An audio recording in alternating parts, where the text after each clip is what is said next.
Welcome to Finding Medina, Episode 4, José Bernardo Gutiérrez de Lara.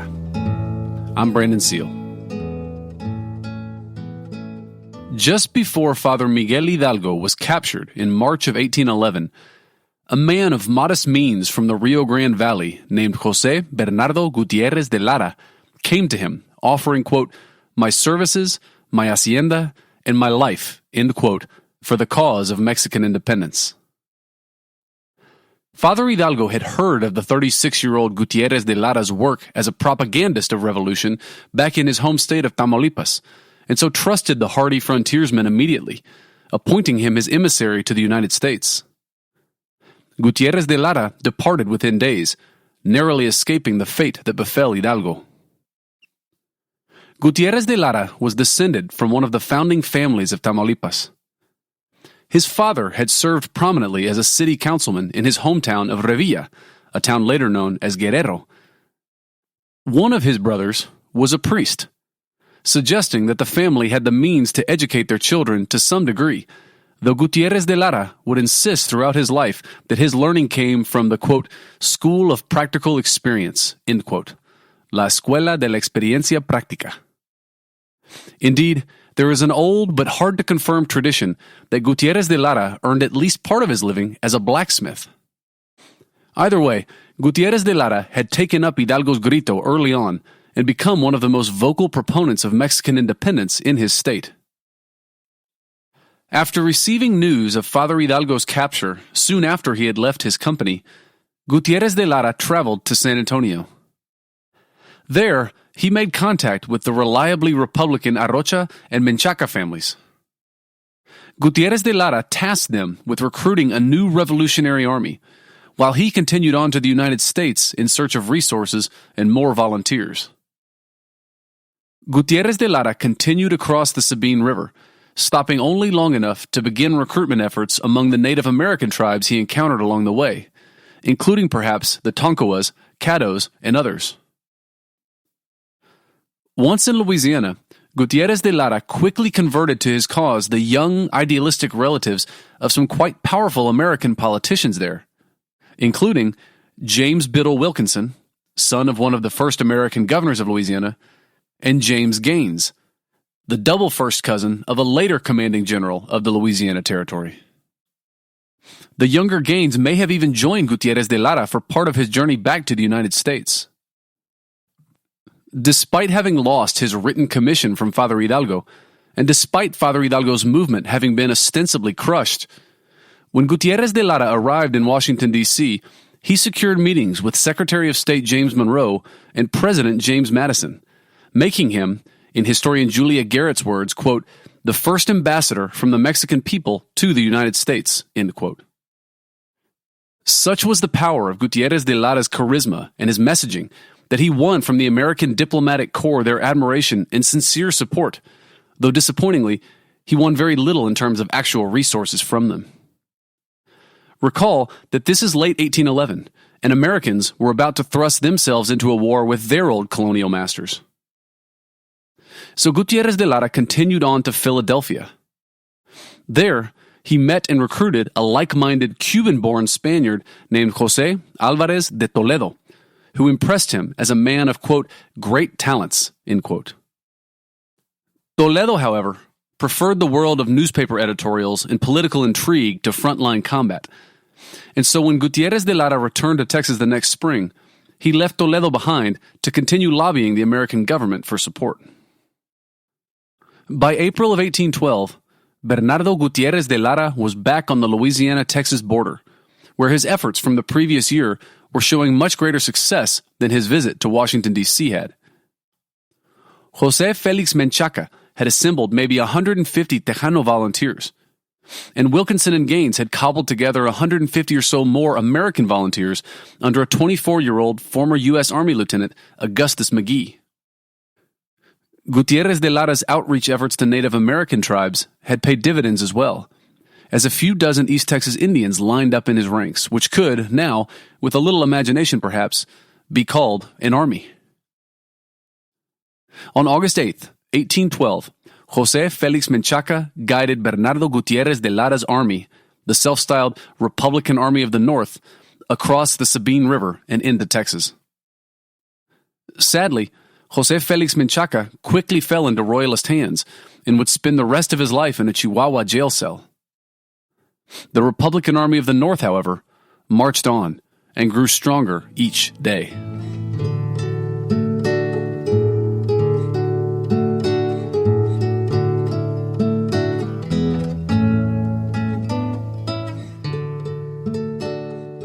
We left off in the last episode having settled in on a pretty fair approximation of Royalist General Arredondo's position and line of march on the morning of the Battle of Medina. But where was the other army, the Republican Army of the North, in all this? The three most detailed and contemporary primary Republican accounts of the Battle of Medina all come from American volunteers. The first was an anonymous participant in the battle who reported his experience in a Lexington, Kentucky newspaper in the months afterward. The second was Henry Adams Bullard, a 24-year-old relative of, yes, those Adamses, serving on the staff of the Republican commander-in-chief. And the third was James Biddle Wilkinson, son of that first American governor of Louisiana we just mentioned. All three of these we'll post to our Rivard Report webpage, and we'll use them now to try to piece together the Republican Army's movements. So the night before the battle, the anonymous Lexington reporter places the principal Republican camp somewhere south of modern-day Stinson Airport and just north of the Medina River. On the morning of the battle, and here I'm going to quote Henry Adams Bullard, quote, "The Republican Army crossed this stream," by which he is almost certainly referring to the Medina River, though he doesn't say it, "and occupied such a position as to watch the only two fords by which San Antonio could be approached," end quote, referring presumably to both the Laredo Road to the east and the Lower Presidio Road on the west. Here's Henry Adams Bullard again, quote, "The army was drawn out in order of battle, crossing the road in the center, the artillery on each side, and a corps of cavalry and friendly Indians on each wing concealed in the thick of woods. In front of the line was a small prairie, and such was the position of the troops that the enemy might approach within rifle shot without detecting their presence," end quote. The anonymous Lexington reporter supplies a little more detail. Quote, "We formed the battle line, leaving a clear forest to our backs. On our right was located a large hill, at whose back there was an impenetrable forest that entirely protected us from being flanked on that side. On our left, there was another large hill, more considerable and difficult than the one on the right. In front, we had a plain extending for a mile, which was then followed by a thick encinal in an extremely sandy soil, through which passed the road to Laredo. Our vanguard was located forward in this dense encinal, with orders to avoid all attack and to retire back to our formation without being seen when the enemy approached it. This because, as I have already said, the general's idea was to surprise the enemy on his march and upon his exit from the encinal," end quote. Now let's bring in James Biddle Wilkinson just to round it out. So here he is, slightly abridged. Quote, "We formed our line of battle and had reason to believe that we should see the enemy in an hour or two. Soon after, a stranger, who appeared from his dress an officer, rode to within 60 to 70 yards of our line, apparently without seeing them. When he reined in his horse, wheeled, and went off at full speed, 6 or 8 shots were fired at him," end quote. So for those of you who went back and actually read Royalist General Joaquin de Arredondo's battle account, that last little episode should sound familiar, because Arredondo tells us the same story. In fact, he even gives us the cavalry officer's name, Second Lieutenant Francisco Lopez. The subsequent events all sound familiar as well. The Republicans, realizing that the element of surprise has been lost, began to pursue the Royalist scout force in front of them, which we know to be under the command of Colonels Elizondo and Zambrano. The Republicans then followed after the Royalists, according to Wilkinson, for 2 miles or so through the, quote, deep sand, end quote, and the, quote, thick, scrubby oak growth of the Encinal de Medina, end quote. The Republicans then grew tired, thirsty. Disagreement as to what to do next then broke out amongst the Republican officers, with the commander-in-chief wanting to fall back and regroup, while the others wanted to continue the pursuit. The rank and file of the Republican Army, it seems, decided the issue for them. Quote, "It being ascertained that there was water just ahead, we moved on to it," end quote, Wilkinson tells us. So the Republican Army of the North continued on, the Anglo-American infantrymen on foot in the center, the Tejano and Native American cavalry marching along the flanks. With each step forward, their confidence grew. Word went down the line that the Royalists were retreating. Some of the men began to push on even more aggressively, while still others went back to help drag the cannons through the all-consuming sand. The Republicans were getting strung out, however, confused now, losing contact with each other. Wilkinson, quote, "In this manner we approached the enemy. In this manner we went into action. We found the enemy well posted, as they received us warmly as in their power," end quote. These first three Republican accounts all agree rather nicely with each other in almost every major detail, and they also agree with Royalist General Arredondo's account. Enter the William McLean account to complicate our lives. Written 48 years after the battle in 1861, William McLean injects a complicating detail. All the other Republican accounts seem to place the Republican camp the night before the battle just north of the Medina River. McLean, however, claims that the Republicans, quote, "encamped for the night 4 or 5 miles southwest of the Medina River at a small stream of water," end quote, and that Arredondo and the Royalists were camped, quote, "about 6 miles from the Americans," end quote. Aside from being many miles forward of where the other accounts say the Republicans camped, there's another problem with McLean's version of events. The first stream, 4 or 5 miles southwest of the Medina River, isn't on the Laredo Road.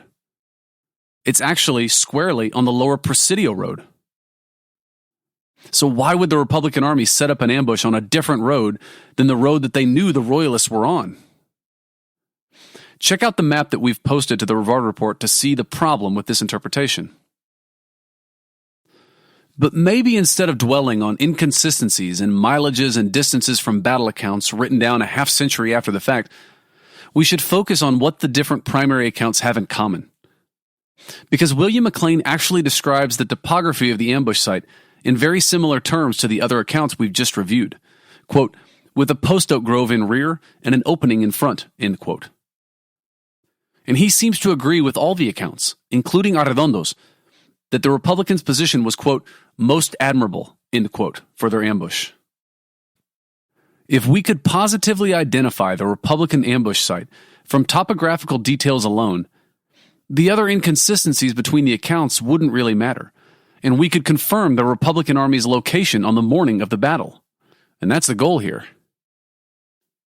So, summarizing the points of agreement, or at least the points of non-contradiction, from the principal Republican primary accounts of the battle, here's what we're looking for. The ambush site, ideally, should be a few miles south of the Medina River, on the Laredo Road, assuming we know which one that is, probably 6 or so miles north of the Royalist campsite, maybe with hills on either side, with some kind of wooded feature to the rear, an open plain to the south, and the Encinal de Medina just beyond that. So how are we going to find that? Google Earth and LiDAR are powerful tools, but they're no match for the human eye. And the only way for a human eye to get perspective on an area as large and as thickly wooded as the Encinal de Medina was to see it from the air.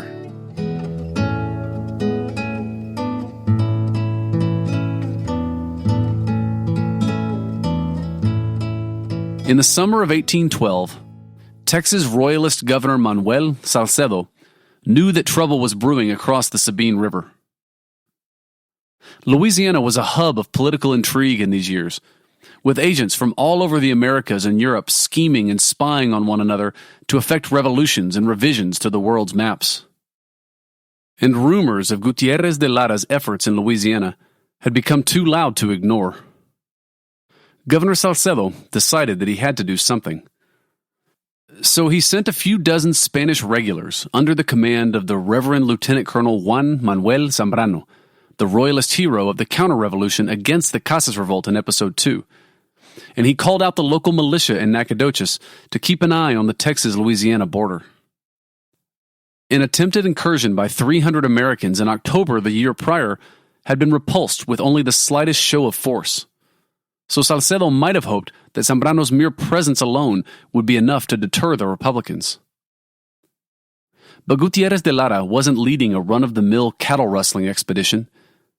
Gutiérrez de Lara was leading a movement. When Colonel Zambrano arrived in Nacogdoches, he must have sensed this. He resolved to bring the issue to a head immediately by pushing into Louisiana. He requested safe conduct for his troop from American officials, ostensibly to deliver a shipment of wool to Louisiana, but also probably to make a bit of a show of force in the wild borderland regions separating the two nations. Gutiérrez de Lara and his little army, however, learned of Zambrano's plans. Perversely, it may have been these plans that finally drew the Republican Army of the North across the Sabine River. Though rich in recruits, the Republican Army was decidedly poor in terms of supplies, and they knew that Zambrano was well provisioned. As we mentioned earlier, on August 8th, 1812, the Republican Army of the North crossed the Sabine River into Texas. Colonel Zambrano got word of their movements and marched out to meet them. Sometime around August 18th, 1812, Zambrano's scouts tracked the Republicans to a swamp just west of the Sabine and tried to sneak up on them in camp. Republican pickets detected their approach, however, and fired on them, sounding the alarm and rousing their comrades in arms. The Republicans drew up their lines and quickly took the offensive, a tactic that frontiersmen from both sides of the border consistently favored. Zambrano was surprised perhaps by the intensity of their opposition, and frankly, undermined by the lack of commitment on the part of his militiamen to his cause. The Royalist force soon disintegrated, and Zambrano retreated with his regulars all the way to San Antonio. Gutiérrez de Lara and the Republican Army of the North found themselves doubly strengthened by their victory over the Royalists near Nacogdoches. First, they had captured large quantities of supplies, which they were able to put to good use or trade for hard cash in Louisiana. And second, most of Zambrano's militia ended up staying behind and joining up with Gutiérrez de Lara's army.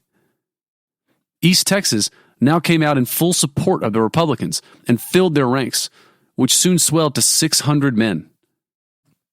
Gutiérrez de Lara's long year in the wilderness was at an end, and the results spoke for themselves. The Republican Army of the North marched onward now, deeper into Texas, in Gutiérrez de Lara's words, quote, united, well-armed, and determined to besiege hell itself, end quote. On the next episode of Finding Medina.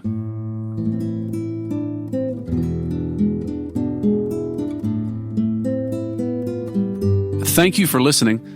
Make sure to check out the webpage associated with this episode on rivardreport.com. And please don't forget to leave your comments or to weigh in with your own theories or ideas. The feedback so far has been phenomenal, and I'm very, very grateful to everyone who has taken the time to reach out and to send me information, which a lot of you have. Also, go to iTunes or Stitcher or wherever you get your podcasts and leave a review of this series. Because if everyone who listened to this series left a review, it would launch these important historical events to the top of the charts. Editing for this episode was performed by Susana Canseco, sound engineering by Stephen Bennett. A special thanks to my friend George Gaitan for letting us use his music on this series. You can find out more about him at georgegaitan.tripod.com. A special thanks to my SWCA research buddies, Crystal Allgood, Rob Lakowitz, and Zachary Overfield, as well as to San Antonio City archaeologist Kay Hines. Thanks to Brian Stauffer, our unofficial Old Spanish document transcriber, to Samantha Alanis, our cartographer-in-chief, to Cesar Gutierrez, our unofficial Archivo General de la Nación researcher, and to UTSA's Dean of Libraries, Dean Hendricks, our unofficial all-other document finder. And for more information about our podcast and other projects, please check out www.brandonseal.com.